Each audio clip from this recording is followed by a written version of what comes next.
Get ready with me for gym. তো আজকে মারবো চেস্ট, তো চলো তাড়াতাড়ি জিমে যাওয়া যাক। জিমে গিয়ে করে নিচ্ছি পুশ আপ। আমি কিন্তু আগে ফুল পুশ আপ মারতে পারতাম না, কিন্তু আমি রেগুলারলি জিম যখন করতাম তখন কিন্তু শিখে গেছিলাম। তাই এখন যখন জয়েন করেছি প্রথম দিকে একটু অসুবিধা হচ্ছিল, কিন্তু এখন আবারও পারছি। দেন প্রথমে আমি করে নিয়েছিলাম ইনক্লাইন বেঞ্চ প্রেস, তারপরে করে নিয়েছিলাম ফ্ল্যাট বারবেল প্রেস, আর এখন আমি করে নিচ্ছি বাটারফ্লাই, কেবল ফ্লাই অ্যান্ড ট্রাইসেপের ওয়ার্কআউট ডান করে আমি এখন বাড়ি চলে এসেছি। আর বাড়িতে এসে আমি আমার ড্রেসটা ছেড়ে নেব, দেন আমি স্নান করতে যাব।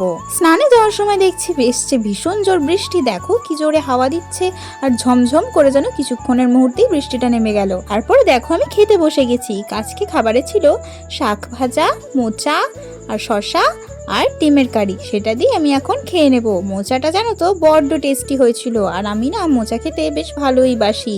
কিছু কিছু সবজি কিন্তু আমিও খাই, আমি কিন্তু সব সবজি খাই না এমনটা কিন্তু তোমরা ভেবো না।